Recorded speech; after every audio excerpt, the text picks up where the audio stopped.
Hello friends, welcome back to our channel. আশা করি তোমরা সকলেই ভালো আছো। আজকে আমরা কথা বলবো 2026-এর প্রথম রিলিজ হওয়া বাংলা ছবি নারী চরিত্র বেজায় জটিল, starring Ankush Hazra, Aindrila in main lead, directed by Sumit and Sahil. তো কেমন লাগলো সিনেমাটা?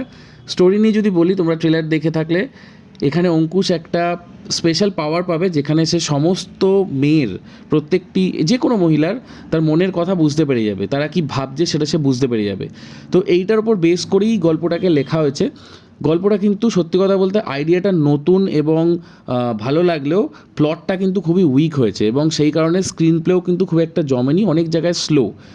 মিউজিক কিন্তু এই সিনেমার খুবই ভালো, আমি বলবো সব থেকে ভালো হচ্ছে এই সিনেমার গানগুলো। প্রত্যেকটা গান, শিলাজিতেরও গান আছে, ডান্ডা টুডুং টুডুং 2.0, এবং কাটা ফুটেছে গানটাও খুব ভালো, বিজিএমও খুব ভালো, ডায়লগসও কিন্তু খুব ভালো লেখা হয়েছে। পারফরমেন্স নিয়ে যদি কথা বলি, অঙ্কুশ আমরা সকলেই জানি খুবই ভালো একজন পারফর্মার, স্পেশালি কমিক ক্যারেক্টারে কিন্তু খুবই ভালো অভিনয় উনি করেন। এখানেও কিন্তু অঙ্কুশের কমেডি টাইমিং অসাধারণ, খুব ভালো লেগেছে আমার। অঙ্কুশই কিন্তু পুরো সিনেমাটাকে মানে চালিয়ে নিয়ে গেছে প্রথম সিন থেকে লাস্ট অবধি। ঐন্দ্রিলার সাথে তার কেমিস্ট্রিও ভালো লেগেছে, ঐন্দ্রিলার পারফরমেন্সও আমার খুবই ভালো লেগেছে। এছাড়াও যারা সাইড ক্যারেক্টার প্লে করেছেন, যেমন সৈনী সেনগুপ্ত অঙ্কুশের মা, খুবই ভালো অভিনয় করেছেন।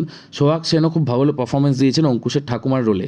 দেবরাজকে এখানে আরও ইউটিলাইজ করা যেতে পারতো, দেবরাজের ক্যারেক্টারটা ঠিকভাবে লেখা হয়নি, otherwise he could have done way better. Rest all over also good. Overall আমরা 3 আউট অফ 5 স্টার যাচ্ছি। Like, share and subscribe.